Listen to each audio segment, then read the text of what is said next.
This podcast is hosted on podhome.fm, the most modern podcast hosting platform. Podhome offers unlimited episodes and podcasts, and unlimited use of Podhome AI, which generates transcripts, clips, chapters, title suggestions, show notes, and much more. And all of that for just $15.99 a month or $185 per year. That's a steal. So go to podhome.fm and start your 30-day trial now. And enjoy the show with Joe. Transmitting live from the Asylum Studios, deep in the bowels of Southwest Texas, it's the Joe Rooz Show. The show where we talk about anything and everything. Where nothing is sacred, nothing is watered down, and nothing is PC.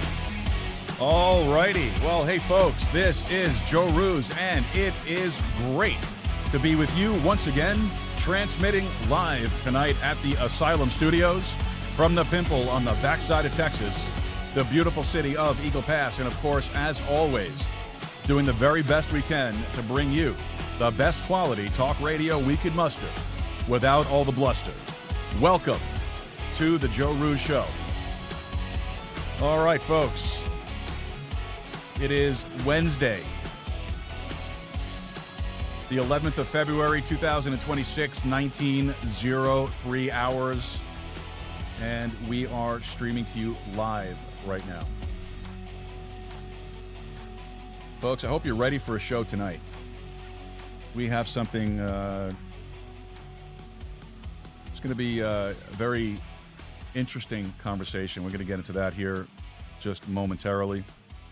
I just want to remind everybody that, of course, this is a live show, weeknights, 7 p.m. Central Time, 8 p.m. Eastern Time. And, we are streaming live, of course, across Rumble at rumble.com/Joe Rooz. We're streaming live across YouTube at Joe Rooz there as well. You can find us on X at Joe Rooz. And I think that's all we're streaming on right now. We'll be adding the stream and the feeds later to Fakebook and all those other places that we set it up to.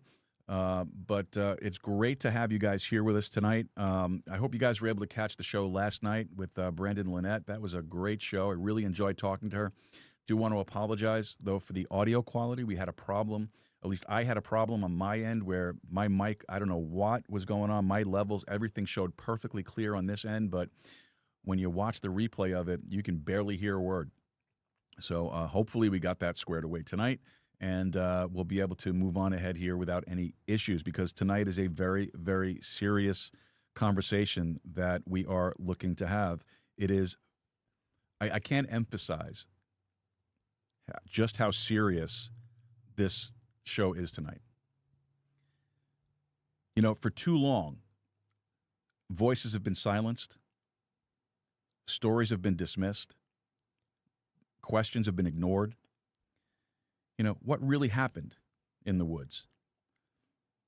Was it just a camping trip gone wrong?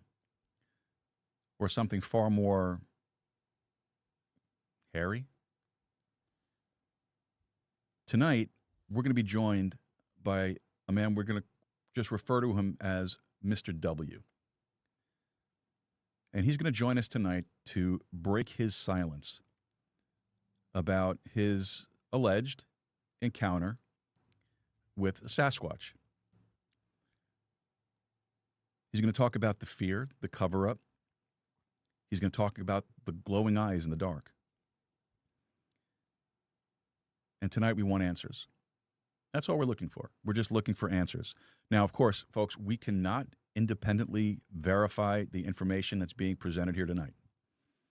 All right, we are going to do the best we can, but we cannot independently verify it. Now, the nature of some of the conversation we're going to have tonight, some of you might actually find disturbing in a lot of ways.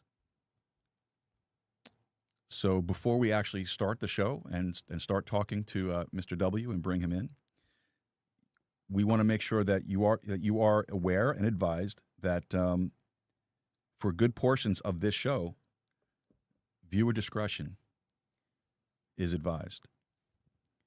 Now, joining us now from a cave somewhere, location not disclosed for his personal safety, we are going to bring in Mr. W. I like to say parts unknown. Mr. W. Is the government trying to track you down? That's them.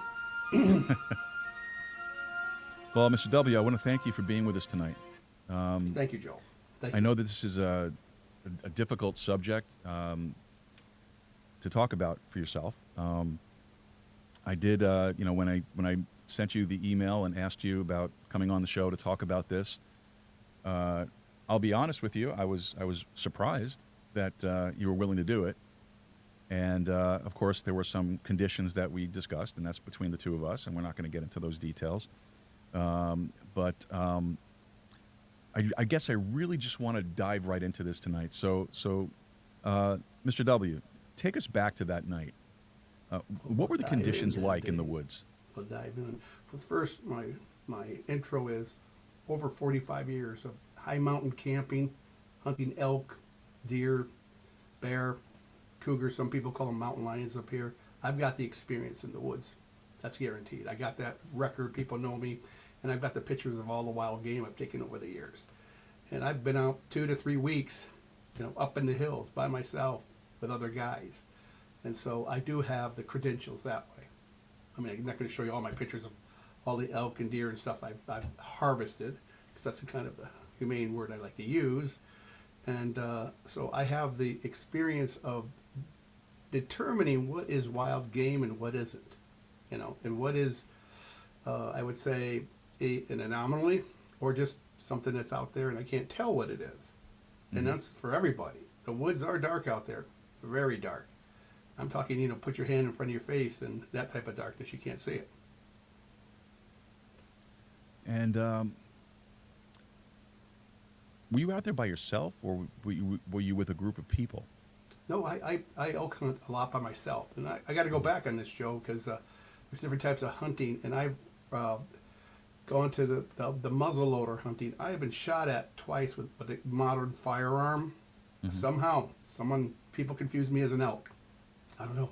Maybe there's a resemblance there or something. But after the second one going over my head, I said I retired to what I call the modern firearm. I do archery, but not so much high mountain, mostly the lowlands for deer. But when you're getting up there, the muzzleloaders they have now, and I use the modern stuff, and there's a traditionalist, you got to use a flat flint rock and whatever. But these shoot 200 yards straight, so I can get into the high mountains up there with my backpack. And yes, my backpack, I probably have more in my backpack than the average family has in their house if there was a survival situation for at least a week. Mm-hmm. So I'm always prepared, even if I can't make it to base camp. And I hunt in the autumn. I don't get into too cold of weather, so there's a lot of things changing. A lot of the animals are in ruts, and things are out there moving. We don't understand that there's a lot of pheromones and all those things like that, so other animals are affected by that. So I think I do better alone. I've actually harvested more animals on my own because looking out for guys and stumbling around, spitting, peeing all over the place, smoking, mm-hmm. they're gone. Whatever you was attempted to hunt, it's gone a couple miles already because these things smell. All right, so you were out there by yourself. Yep. Right. Tell us about your campsite. What's your campsite like? So I want to paint a picture for the audience as to the environment that you were in, what the setup was like, so if they can picture in their mind, as we go into more descriptions of what took place, that they have an idea of what it is exactly that you're looking at. Well, we're in the Pacific Northwest, so you can set up a camp, and I try to find a level area, 5,000-6,000 feet, depending on what part of the country. Like in eastern areas of Washington, you can get up to 5,500 feet to 6,000. Over here, it's 3,000 to 4,000. So, disclosing the area where I'm at, that's something I'll keep to myself. But there's an area there I do like to go for elk, and they migrate in a certain area. They have their certain patterns, but my tent and my stuff, my equipment, I have a 14 by 16 marine grade elk tent. I mean, you can live in it. In it. I have a wood stove hooked to it. I got the table. I got all my stuff, water, etc. Like I said, I am a survivalist, but also off the grid man. But like I said, my camp, you got all the amenities you would need. How's that? Okay. So I have certain scopes I use on spotting from far distances, but as it goes for out there, I can go out there and find my way back with my own compass, because I've worked with the Forest Service for a long time, and I've fought fires and learned how to get back to a spot. Even just with my flashlight, I just can bring myself back, because you go out, say I go out 2 miles, Joe, and I'm out there, shoot, it's going to be dark in 15 minutes. I'm not going to make it back in 15 minutes. Right. So I will come back to camp in the dark. So that's what we're going to get to the pit of the story of, is coming back to camp. Like I said, I got all my stuff. You know, I got my pack, I got my, I could, if I had to stop and the weather, whatever, let's say I twist my ankle, I could actually camp. I got a roll-up thing, I can make myself a camp at a couple trees, no problem. Okay. So I have that at my disposal. And of course, I just not use a muzzle loader. I carry myself a 45 on my side as a sidearm, because a lot of times muzzle loaders, you only get one shot. So if I do come up on a bear, putting a gun up, getting it ready, pull it, you know, as your profession, you can pull out a 45 with 16 rounds in it, and that bear's going to get stopped one way or another. He's going to get me. Mm-hmm. One of us is going to go down. So I was way up, 14 miles back from nowhere. So let's go to nowhere, then 14 more miles up to where my camp was. So from 14 miles to the main logging road, that's a long haul up there, okay? Right. Now we're talking dark, though, because this is Dark, nighttime. yeah. I mean, there's no, you know, for a lot of people think that, you know, like in the movies, everything is, even though it's dark out, it's still well lit. You know, right? You know, they see the movies, but it's not like that at all, is it? It's you can at times barely see your hand in front of your face. Correct? There is just a total darkness out there. I mean, and if there's cloud cover, it's different. But when you have the stars out there, it's unique. I mean, for, you know, and if there's no moon, if you got a moon, you got a little bit of, you know, especially a full moon. I've had full moons before, and you can see your feet, you know that. But I'm talking when the moon's not out and it's on the other side, you've got darkness that I guess you just have to experience. I can say, yes, you cannot see your hand in front of your face, you know, how far. And then that's where things can get, how put it, Joe, can play tricks on your mind. Sure. I'm serious. So now you're out hiking. there, So now you're hiking. You're hiking Yes. through. You're 14 miles from nowhere, like you said. Yeah. And you decide you're going to set up camp for the night. Right. And you're talking. It's now around roughly what time of the evening is this? Well, fall, you're going to be, depending on when that clock flips over in October, out here, if the clock goes fall backwards or whatever, it's dark by 4:45. Okay.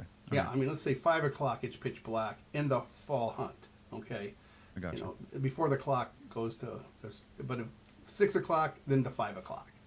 So Okay. anywhere between 5 and 6 that time, you know, that's pretty quick, especially when you're out there and it's 4 o'clock and it gets dark fast. It's just unique how fast it can get dark when you're out there, and all of a sudden you're caught into like, man, I left myself no time to get back. And you're on foot, and there's not a lot of times, there's trails, and if you find, the thing you want to find is the logging road. But sometimes your logging road could be a couple miles off. I see. And you could be down a ravine or be up, so you still have terrain to deal with. Okay, am I setting All right. this up good? Now, yeah. Oh, yeah. No, this is fine. So you're out there. You're setting up camp. You're by yourself. It's dark. When did you first sense that you weren't alone? Well, I have really good senses about this because I have I've actually snuck up on deer. How's that? I've snuck up on wild game because just being out there forever, and how I can, you know, trace and see what they're at, and especially on the trails, and if you're walking on a stalk hunt. But you know, everybody has that thing, you know, like it's quiet out here, too quiet. But there's a too quiet out there where it's quiet, but there's like, especially if there's no breeze, a lot of times the breeze will rustle sounds, smells, and everything. So picture still of the dark, still of the night, dark as can be, just my flashlight, and I got a good flashlight, but there's no breeze, there's no light, and so you have to take a little bit slower because you don't want to fall, you don't want to trip, and you pace yourself. And I have those little moments where I just take my breath and everything, and it's like, I've smelled bear before. Okay, I've got close enough to bear. I've never shot a bear because I've never had a good shot at him. This is how my hunter expertise. You don't take a bad shot at a bear. You just don't, because then you got trouble. And if you're going to go track that thing, you may have gotten him in the elbow instead of the heart. And so there's something, I guess, experience, Joe. I guess if a law enforcement guy goes into a building and he's in there, what does he feel? Is there someone in there? Is there a presence in there? It's kind of like that, but it's just out in the woods. And there's certain animals that just have certain sounds. How's that? Yes. And this one, I didn't hear anything, but I'm thinking, is there maybe a bear? Cougars will stalk you too, by the way.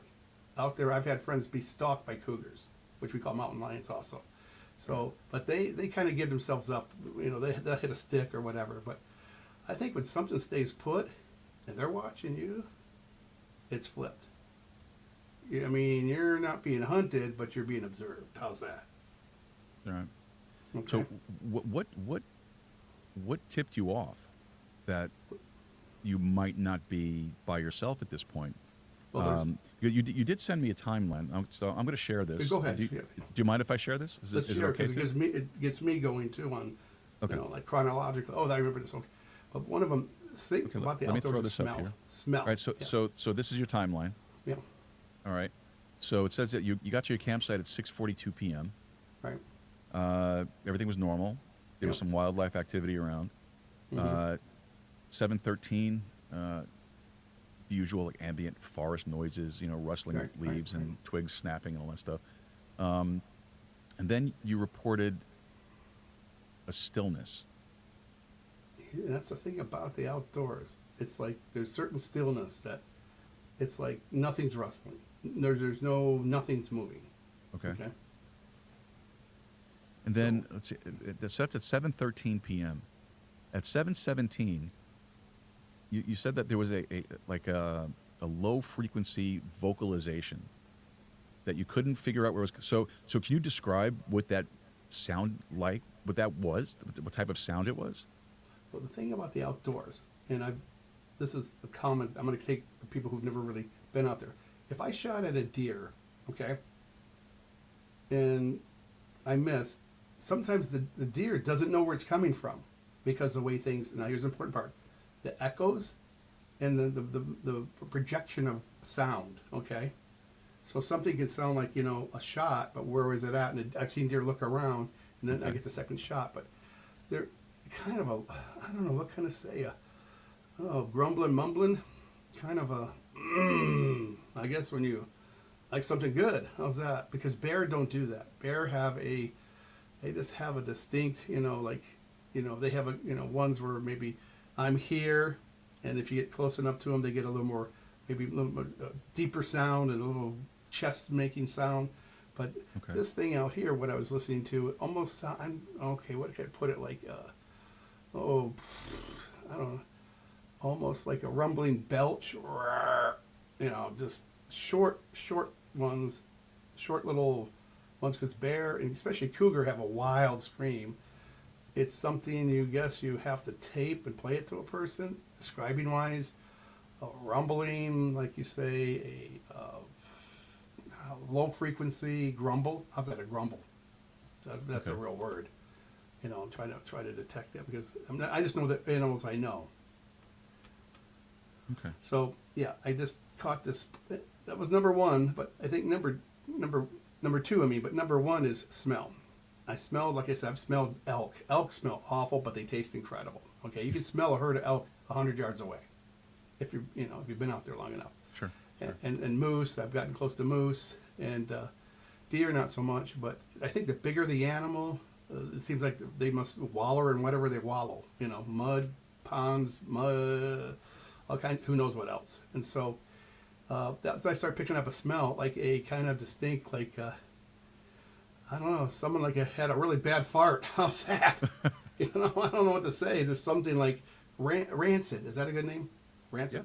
Yeah, I guess so. Yeah. Kind of a. I mean, you know better than I would. You were there. Kind of a so nasty, I rancid, don't know. like putrid, like maybe someone didn't take a bath long enough. They've been out there too long, and those are the two things: the sound and the smell. right. So move on. so the timeline goes down. So 2 minutes after that, 7:19 is Yes. when really everything kind of hit the fan for you, because that's when you actually saw this this thing, this Anomaly. So and what's indicated in the timeline is that you said you saw two illuminated eyes. Because So- I got really good lights. Okay. Yeah, my lights So- are like lumens of 2,000 or more. Okay. So you saw these eyes. Now were they reflective or intentional? Well, kind of like, sometimes you get those deer in the headlight. It's a redness to them. Some Okay. animals will have red, but these things this. Well, here's the thing on the height. Okay, if I spotted a bear, because a lot of times you're not going to see the face of it so much, is because the eyes will illuminate so high. The same with deer too, but Right. a bear. Rule out the bear right now, because most bears don't, like I said, was a bear standing. Rarely bears stand and walk around. Bear go up trees. They maybe head up to a tree to get honey or whatever. But bear are generally four legs on the ground. Okay, and maybe even a big bear might be 3 feet, maybe 4 feet off. Okay, a big boar. That's, about waist high, maybe the chest high in a human. But they're not going to rear up. They rarely rear up, at least in my experience. Okay, and the few bear I've seen hunting. But I visualize myself in a flat ground area, but the thing was, once again, it was within scattered, like we have a lot of what we call bramble out here, bramble and undergrowth, and we have these purple things called blackberries they're berries, but there's also I don't know, sticker bushes. How's that? Bunch of Okay. sticker bushes. They have lots of leaves, and they're year round. I mean, some of these things are maybe lose their leaves a little bit, but this is fall, so there's a lot of foliage still out. So it was kind of through the foliage, snake eyes out there, but they weren't snake eyes. I got Is you. that a good description right there? So what did you see though? Because we said the illuminated eyes. You're talking about something that was standing about 7 Yes. to 8 feet in height. Yeah, and smell. and The the smell smell. going out. What did you see any detail of this thing, or was it just a silhouette, or what was it? Okay, well, distance away. I mean, the flashlights I use, like I say, are really they're outdoor survival flashlights. I mean, helicopters, 1,000 feet can find them, from the ground, and so it's a real projected beam. It's not really wide, but it kind of like illuminates maybe the outline. There's an outline of, is it a bear or isn't it? Okay. But that's the part that's because your eyes are only adjusted so well in the dark. Even with a Right. flashlight, you're looking 75 yards, 50 yards away, give or take. That's about what it was. And I can't say how far it was. Well, it was from here to, if I say you could throw a football, maybe that Okay. far, and so or baseball maybe. And so, but when you zero and you're trying to get, well, they got cover, and everything likes to be behind cover. There's very few animals that like to just trot out into the wide open, especially during the fall season, because there's so much activity out there. So I caught just an outline of a head that looked not bear-like. Okay, that's the best I can say. It's not bear-like, because bear-like they have big stout. This is a round, like picture Mr. Pumpkinhead. Okay. All right. So I guess you would say at this particular point that you realized that this was not just a large raccoon or something like that. Oh no. I mean, just from the height, and from the outline of what I was trying to figure out, and not these. No matter what animals out there, once they're spotted with a light, they don't hang around very long. Nobody does, and so there wasn't much of an introduction. How's that? Right, because according to the timeline, the incident that was reported didn't really take very long. It started. No. It rounds up your timeline at 7:26, where you said Yeah. that all the environmental sounds gradually resumed. So, Yeah. just to paint this mental picture here, so here you are. You're you're I don't want to say face to face, but you're looking at this thing off in the distance, Right. right? These illuminated eyes just staring at you, Right. and there's not a sound anywhere else around you, like I think nothing. Nothing. You know what, Joe? A lot of times in the forest, other animals can, if it's a respect or just a cautiousness, maybe they're just like us. Man, I ain't going to make a peep either because some things are so foreign to certain animals. Now, if you got a fawn deer in the grass and they can smell and they know it's a cougar or some predator, they're going to keep quiet. So when they say there's quiet out there, a lot of the fellow creatures of the forest out there are going, they're trying to figure out what the smell is. They're trying to pick up what kind of maybe predator or anything that might be a threat to them, because a lot of these animals, most of all these animals, know who's after them. How's that? Just by smell. So you put in it. Let's say you put one in there. You put a smell in there from parts unknown, and then everybody's like got it. They're clammed up. How's that? That doesn't. I mean, if you look at it that way, that's how I try to look at it. Why is nothing else making noise? Well, there's a stranger in town. Yeah, I'd shut up too. Now, at what point did you realize that, hey, you know what, I might be looking at Sasquatch here? Oh, well, see, there's what you got me there. And this is no time enough. I have a little history with this. This people, I've known people on research teams. I worked for the Forest Service, okay? And I fought forest fires. And, I guess through Which I'm glad you mentioned that, because we actually have a document from the Forest Service regarding this incident. And I will bring that up in a second here. Right. But I'm sorry, go ahead, continue. So as we go lore or whatever, you meet old guys and they've been up there 50 years and, some of these guys, well, I seen something. Most of the times it's not very quick. I mean, look at the timeline here. I didn't have a big timeline. I was there for 45 minutes, trying to figure this all out. You get, and he might have, like I said, been there a whole time, just barely more than when I seen him. But a lot of the guys I've talked to over there are the old timers older than me, and they're going back to some of those guys, the 50s and 60s, okay? And they've been out there 50 years. So that's a long coverage of maybe, 75 years from how long I've been out in 40 years, and I meet guys that have been out 40 years before me, and that was, 30 years ago, and everybody's got a story. Either they've never seen anything, or they might have seen something, or they did see something, and they didn't know what the hell it was. Because the outdoors is different. It is a different world out there, and I as I always tell everybody, I cannot confirm or deny it. Is whatever it is. But you know what? I know a lot of guys that have claimed to see things, but here's the thing: we don't get pictures. Running joke out there. Well, Bigfoot doesn't get taken too many pictures. He's a blurry monster. Right. All of his pictures are blurry. So in this interaction that you had with this thing, now you believe that this was Sasquatch, or I always have. I always, but I can't deny something what's the thing over in Loch Ness? Okay, he might be there. There might be something in there. There might be something up in the woods that we cannot define. That's the whole missing link and all that stuff. I don't go that way. I just this is maybe some holdover. How's that? Because we have a lot of things we look down in the Southwest, and there's drawings of these things. Yeah. Okay, so very true. In the Pacific Northwest up in Canada, there's drawings of sort of a native art up there that's up more than 100 years, 200 years of, wow, that looks like a Bigfoot on that, or a gorilla that escaped from the slough, right? Right. So where does that come from, Joe? If they're drawing these, if they're finding archaeological, those sites, and they've never found these sites until now, and go, wow, look at this stuff. So somebody's seen something way back then. So I can't deny it.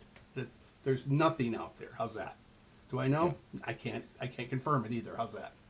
Yeah. Well. Okay. So with this interaction that you had, oh yeah, did okay? So you believe that this was Sasquatch?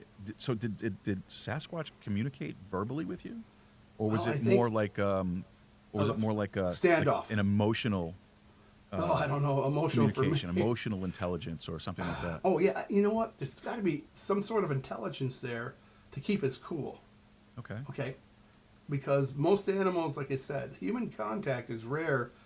In my experience, like I said, the elk aren't going to stand there and let you shoot them. And most of all the wildlife. I mean, I've seen muley deer look back, and I've counted 3, 4, and some elk if I sneak up on them and I got a good shot. But I'm talking when they turn around and look at you, they got a second count and they get your wind and they're gone. Okay, but this guy or gal or whatever was they're long enough to check me out. Yeah. What is this? Does he smell? You know? Right. And I'm up there probably do, because you know what? We just do the old scrubby dub thing bath up there.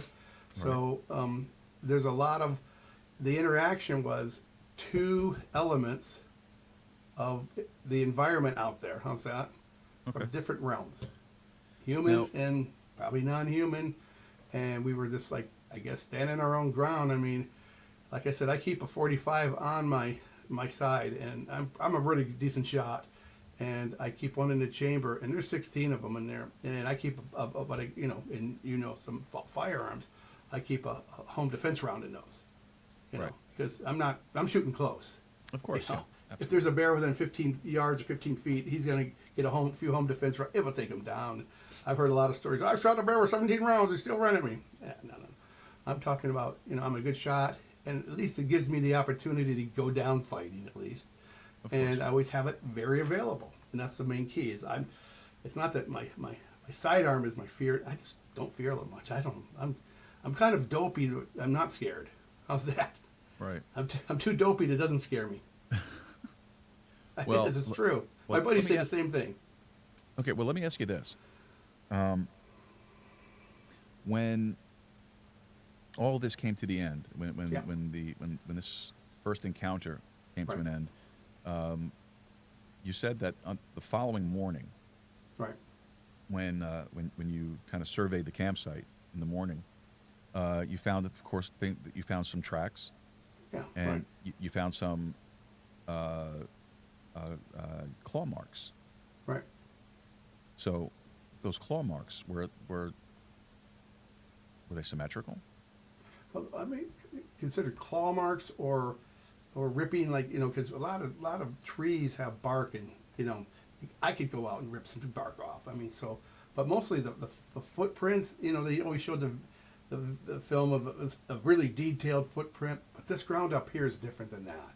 When you get up real up high, it's not a muddy where you can put a plaster cast and things like that. It's just an imprint, so it's not so detailed. Okay, imprint, and and especially up there's a lot of undergrowth, so you're walking on greenery. Okay, if that makes any sense. So there's no like a mud path or dirt path, so you can skiddy off the trail or off of a dirt mound or whatever right back into the greenery, and you're not going to find the trail of anybody. And there's some broken limbs. Okay, I will say that some of the, like I said, fresh. You can tell what a fresh broken. I can. If I'm scouting for my animals, I'll see things that are very common.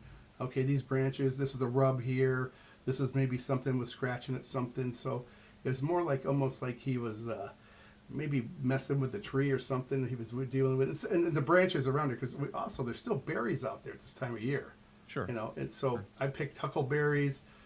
There's, like I said, the blackberry bushes are out there, and there's other different berries that I would not eat because I don't know what they are. I'm not going to get that started. So, yeah, he left evidence. Was it all physical? Maybe a little footprints, but not, like I say, not detailed. The ground was ruffled around, and something like that takes off. Okay, it's a lot of other things. It's going into the brush. When something goes into the brush, Joe, this is my experience. You're going to lose them. You're going to lose them. Okay. Because there's not a lot of just like I said, elk can do it, but there's like 10 elk, 20 elk, 50 elk. Then you Right. see these guys in a row. It's a bunch of elk have been through there, because you're going to see broken sticks, broken branches, and a trail of footprints of a 1,000-pound animal. Elk are up here from 500 to 1,000 pounds. So right. weight, I don't know. People say these Sasquatches and Bigfoots could be 800, 600. What is it? What was Shaquille O'Neal? He's a big ball player, right? He's like 7'3" or something. He's a big guy, right? Was he 350? I don't know. Okay. So to say these things are 800, 900, that's a lot of weight, to put on one body frame. And I think a lot of it is that to sustain that's kind of a lot of calorie intake. But I mean, the height wise, I think something could be very tall and not have to be really bulky in the middle, but still be strong enough, wide shoulders. But it's just the presence of something.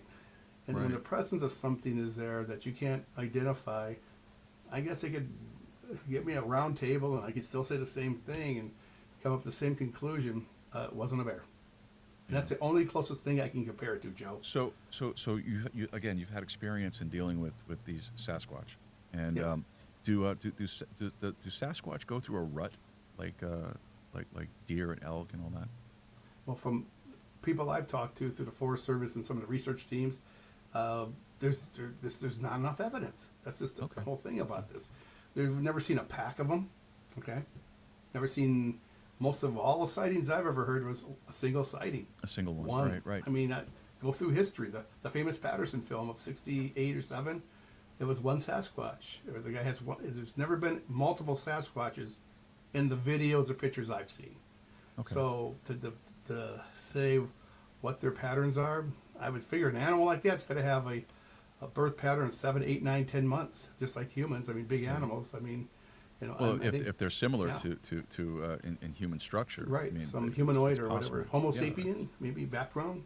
You got to have at least 7 to 8 months of. Well, you know, a lot of people say that these Sasquatch are like interdimensional beings, that they come in and out of different dimensions to interact here. So they could be time traveling for all we know. They could be. Well, that's another show for me, Joe, because I've been out to Area 51. Oh yeah.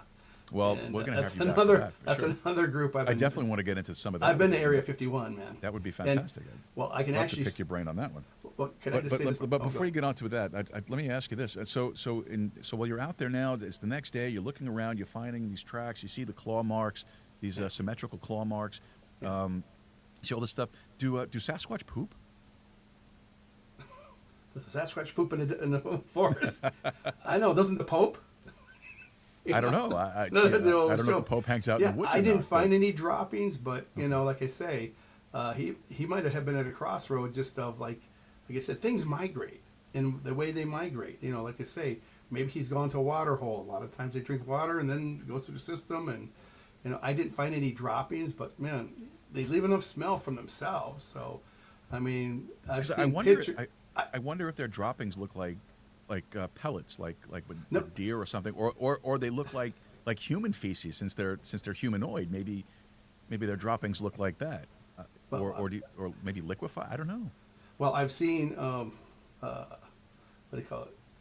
Pictures of droppings, and it's kind of almost like a humanoidal cattle type of thing. You know, this big Interesting. blobs of it, and you know, I mean, if it, say tubular or whatever, I guess, but it's just like us. Maybe one of those days it'd be saturated or this, but I'm sure they got to go a lot, and for that size of a human or that size of a frame.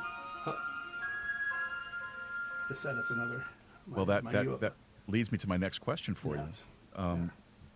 So this happened, and you did report it. When did the government get back to you?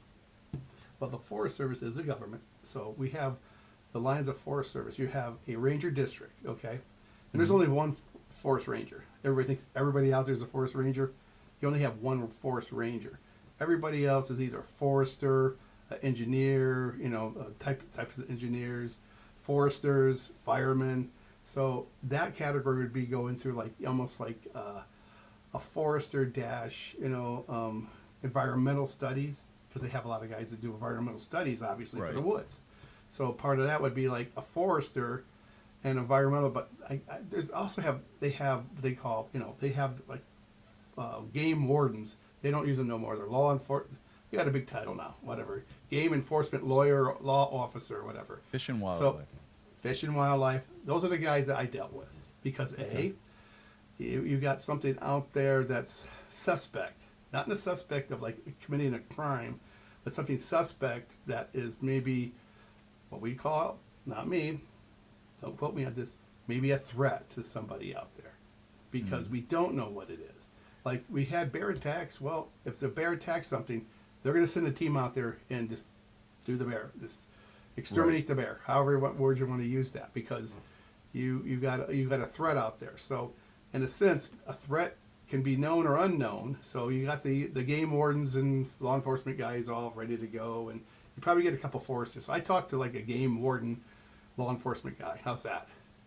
Right now, so I just put up on the screen here. This is a forestry department public information notice that was put out there. It says we are aware of informal reports describing an unidentified large mammal sighting in a wooded recreational area on the evening in question. At this time, there is no verified evidence supporting the existence of any undiscovered primate species within the region.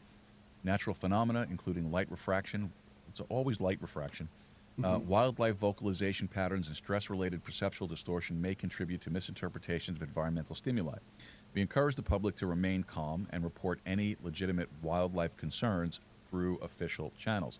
All right, so that's that's their public statement. That's their public statement. I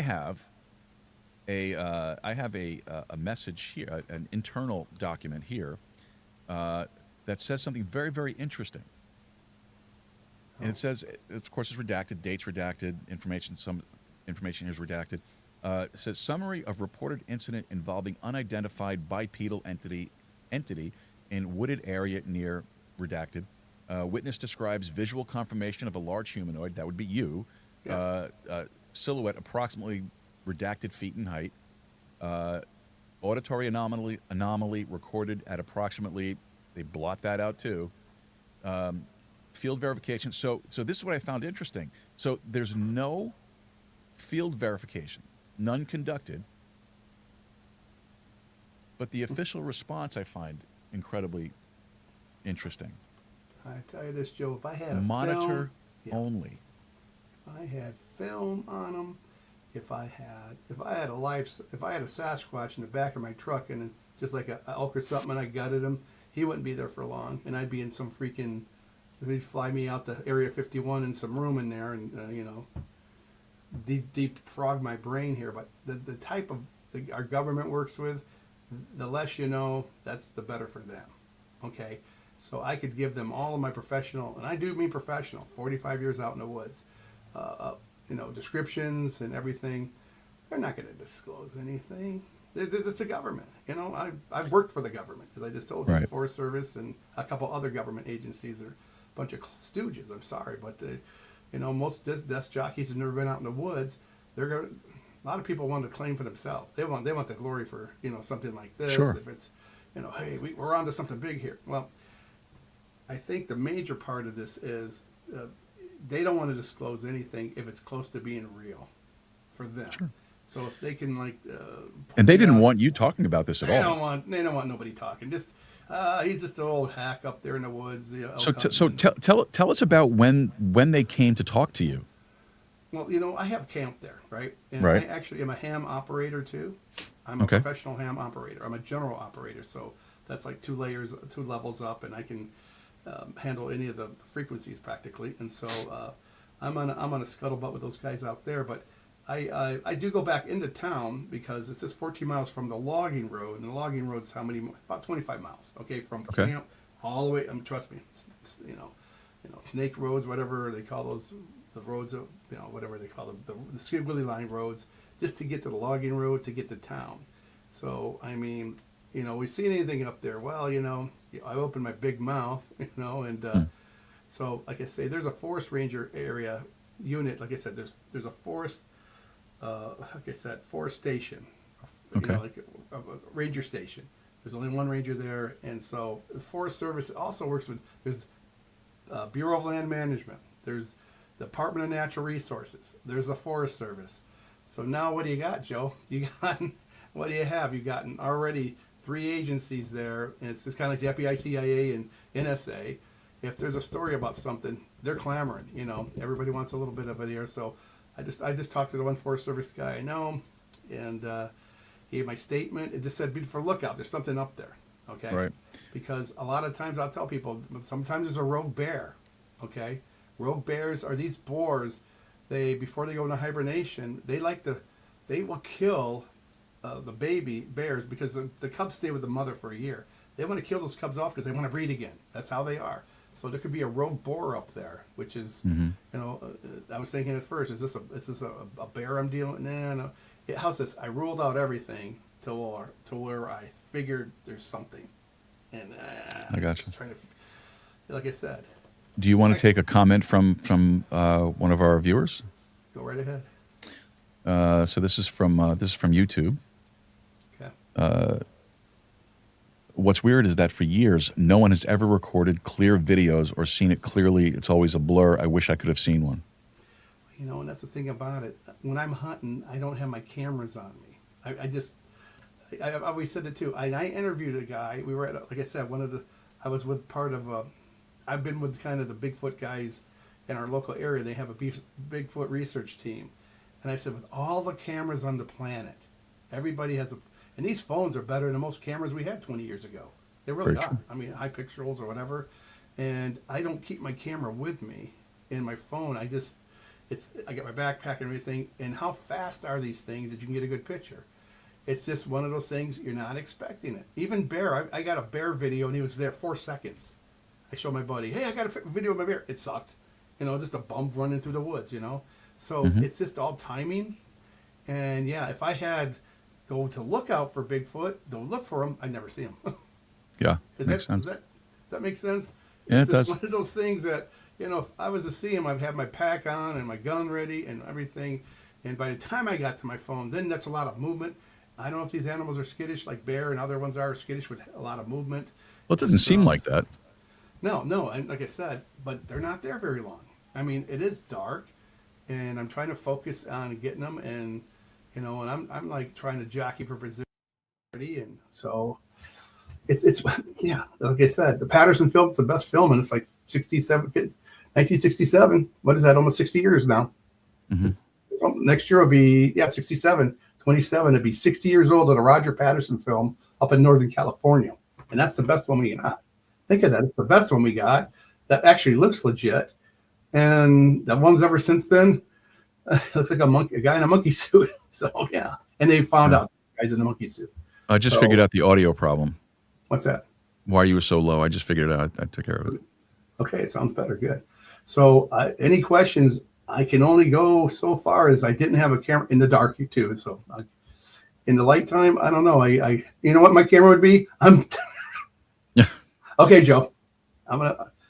I would pull up on him and take a shot. I would imagine you would. I'm But going to go I want to ask you about the government, though. Go ahead, say what you're going to say. I'd go this route. Because in Washington, they wrote legislators, it is illegal to shoot a Bigfoot. Whatever the fine is, or whatever this is, a year in jail.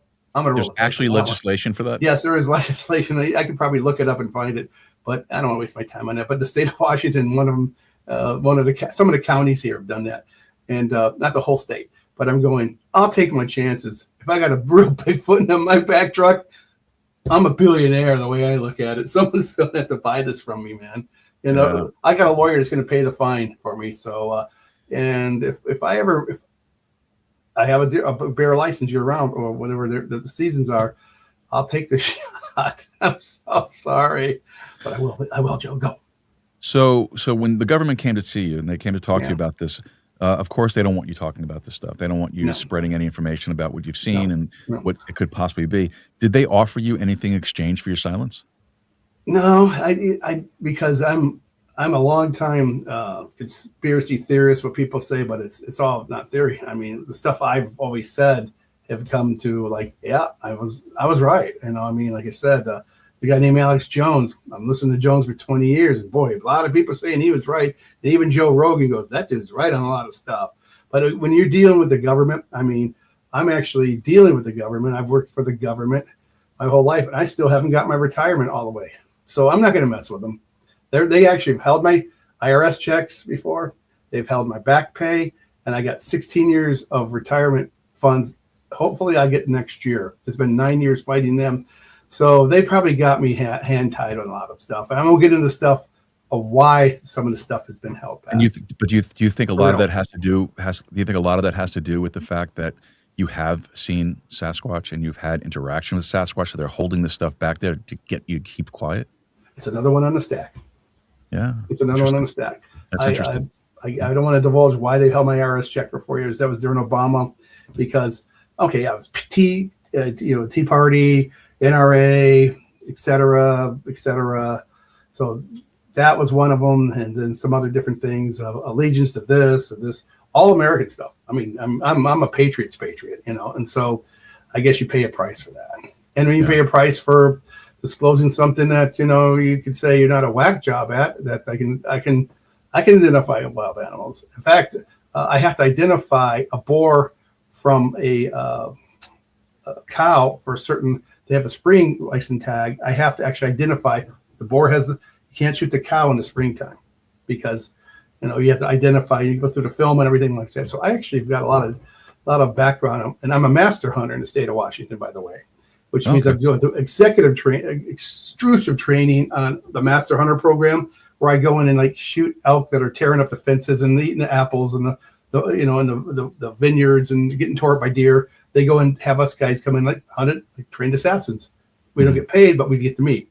And Gotcha. So it's depredation. Is that the right word? I think so.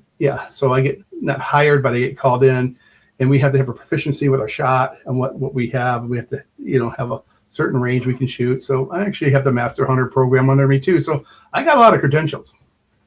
But as it goes for the government, they don't like me. Well, why do you think it is that we don't see Sasquatch around during tax season? I don't know. I just don't understand that one. So it's just, the government, they like to scare us.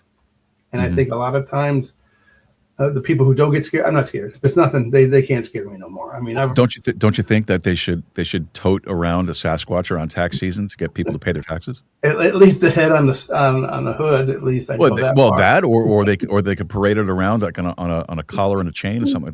We're gonna set this thing off in your community if you don't pay your taxes on time. Yeah, absolutely. You know what? I'm always in for an enforcer. I don't know about you, Joe. Well, if I had an enforcer like that, if I had Sasquatch and people have told me this for the last 30 years. If there's anybody that's going to get Sasquatch in the back of their truck, it'd be me. And that's the guys I've known for 30, 40 years. Hunters up there, wild game guys, and master hunter guys. It's just you're the one guy that's. And when I divulge this, I go, well, we're not surprised. You just have those things that come in front of you. And like I said, here's an anomaly in myself. My sister calls me extraterrestrial. We get into that. I have O negative, Rh negative blood and blue eyes, which 1% of the whole world has. Okay. I actually have an extra bone. I just had a car crash, and the surgeon says, of 30 years, I've never seen anyone with an extra bone. You have 261 bones out of 10,000 patients. No one has this extra bone. So I kind of jokingly say, maybe it's extraterrestrial. And maybe that's why you get the opportunity to see the Sasquatch so often. Maybe because you do have that connection of extraterrestrial background. Maybe you know what? Here's the thing. Maybe the reason why people took pot shots at you was because they mistook you for a Sasquatch. Something out there, because I've been told, like I said, my blood type. That makes sense. My like I said, I have a sister at the University of Michigan. She goes, your blood type just doesn't match it. And I go for it or not, the ancient aliens, they don't know where the blood came from. They cannot identify where my blood came from, my brand, my blood type with my eye color. And I forget the guy, George Norrie, or one of these famous guys on one of those shows like that goes, we don't know, because all the rhesus monkeys in history have positive blood. They all have positive blood. Where did Rh negative blood come, and where did the blue eyes come from? There's only 1%, barely 1% of the whole world's population. They go, we don't know where this came from, that combination. Since Sasquatch loves to contact you, or seems to have an attraction to you, maybe you should take advantage of the situation, have a beer with it, get it drunk. Get a blood sample. I can get along with everybody. I really, truly can. I can truly get along with anybody, and I'm one of those guys that can bring anything together, just not people. I wouldn't. Here's the thing: if he was like to twist my neck up, I wouldn't care. I wouldn't be afraid to go up and approach him at all.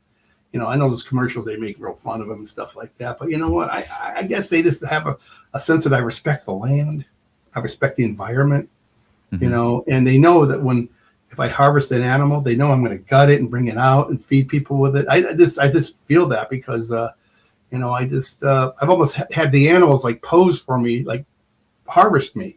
And I've had some incredible shots where I go, it was like the animal was giving himself up because he knows I'm really good with this, Joe. I like to, like I said, I know some veterans that don't hunt no more, and I like to bring them some steaks and what have you. And it's just maybe just the whole, whatever you want to call it, genre or whatever the word is, aura of it all, I guess. I just have that aura that I'm easy to approach.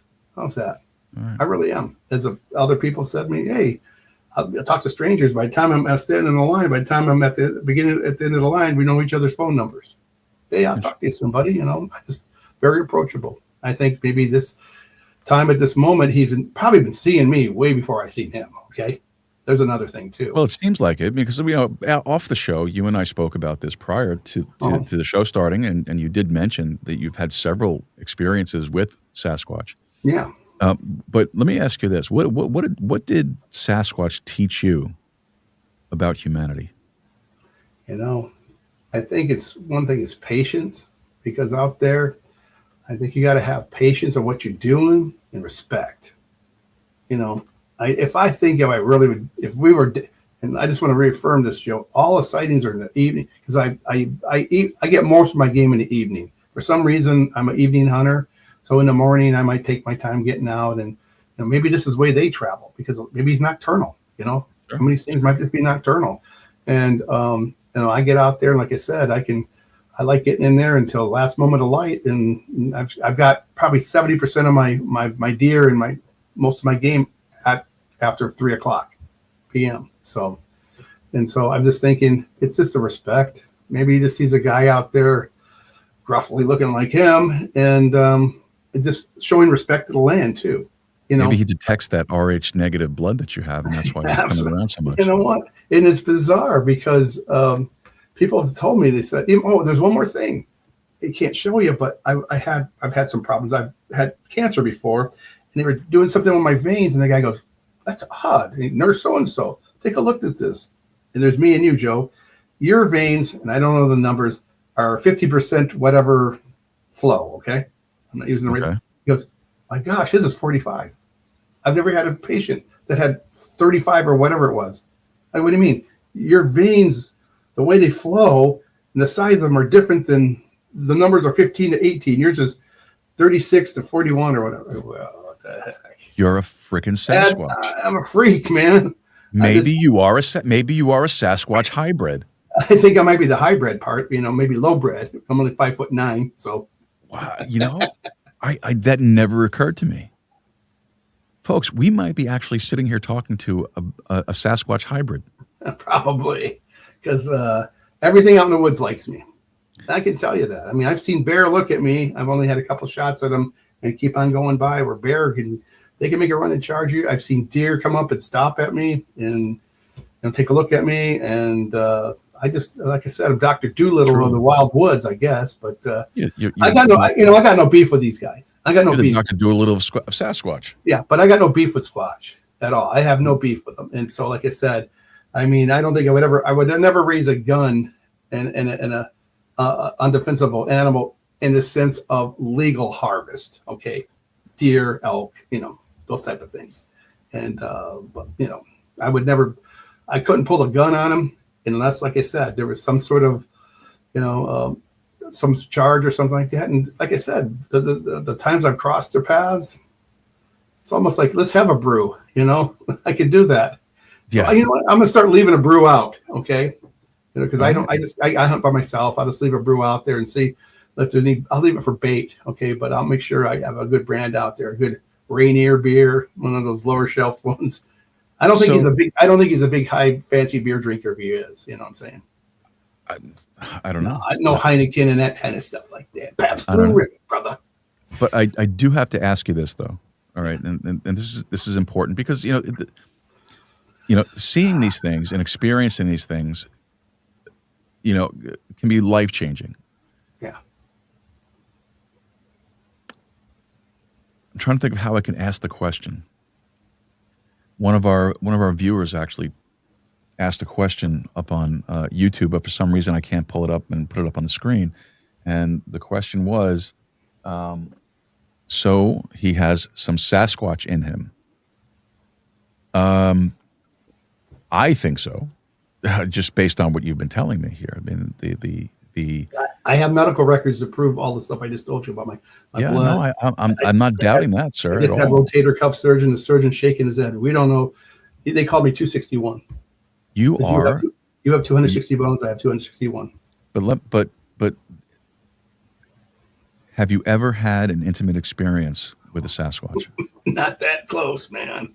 I won't go that far. You know, it was old Tone Loc. Ain't no plans with a man. Have you ever been violated by the Sasquatch?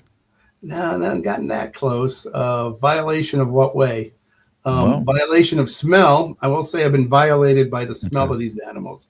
I go that far because, like I said, you can smell elk. This is my own experience from 100 yards away. Now you're talking about something that's 40 yards, 50 yards, and they still smell. That's violated. That's enough violation for me because it's amazing what animals can pick up, and especially the bigger animals. As I told you, bear, elk, and moose. I watched a moose one time for about a half hour, and man, I smelled him forever. He was like 50 yards away. I actually had to leave. It was so bad.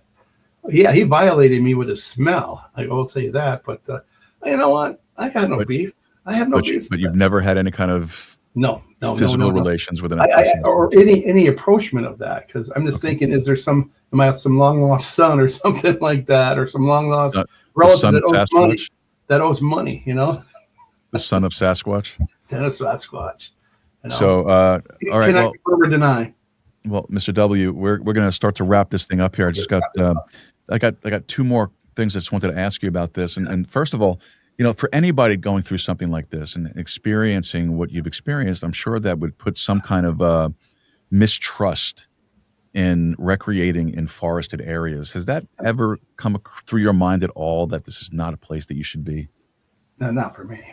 That's where I'd rather be. I live up in the mountains. My home is in the mountains. I mean, I look outside my window. There's a stream there where salmon spawn. I look in the backyard, and you know what? The freedom I have. Every morning I take a leak off my deck because there's nobody out there, man. It's the freedom of all freedoms. And I'm getting up, and I got gravel there. It's all cool, you know. But I'm looking there.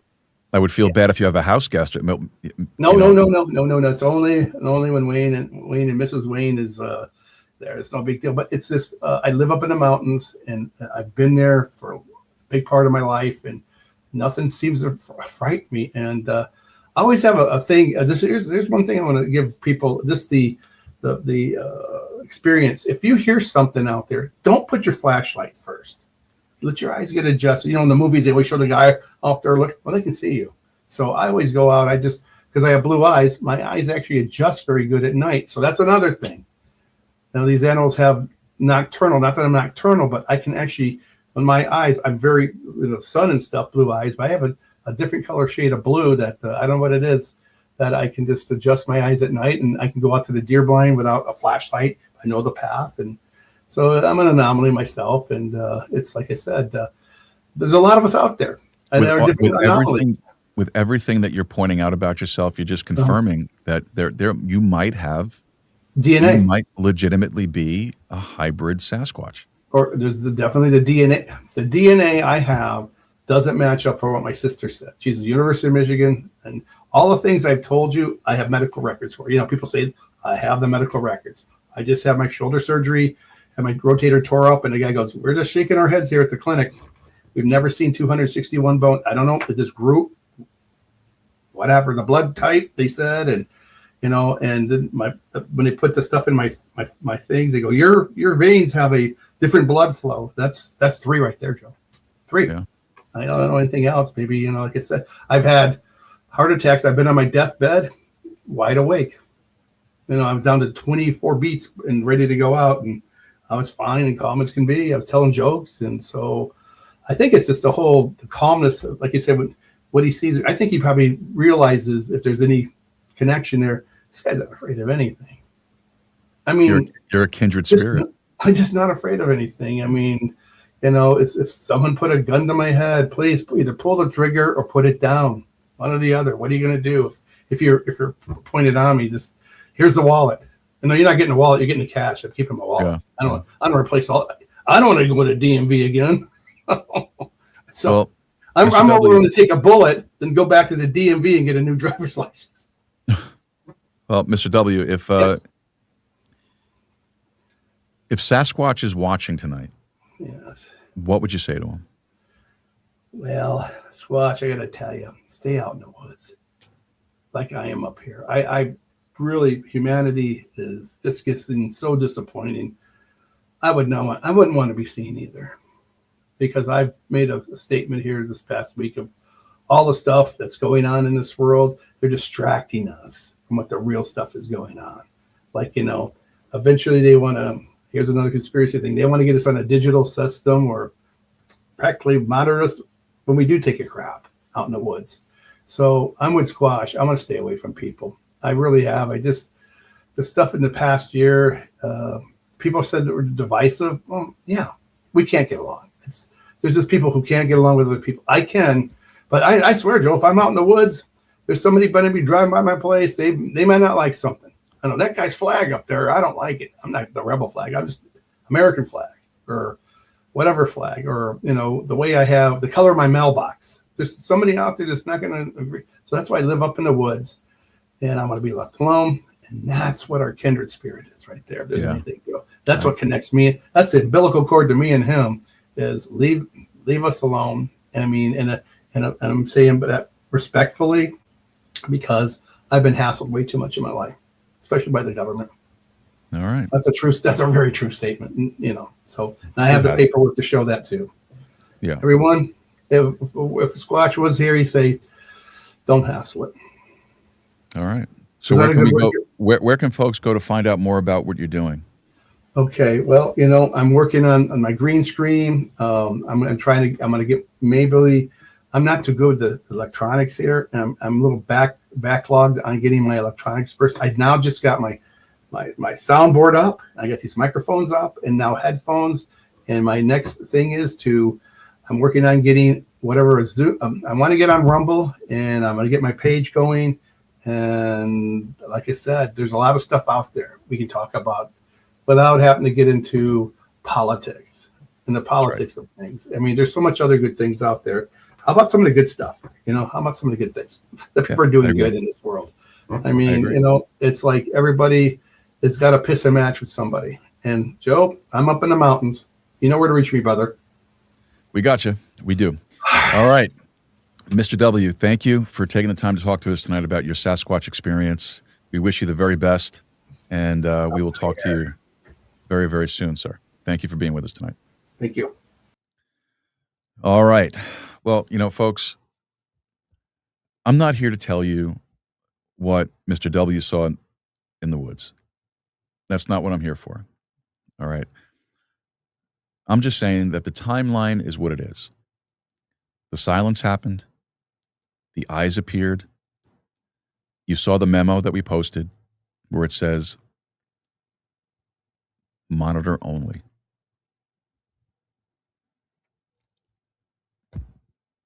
Draw your own conclusions from that. Maybe it was wildlife. Maybe it was a stress reaction. Maybe it was something with really good night vision and terrible PR. I don't know.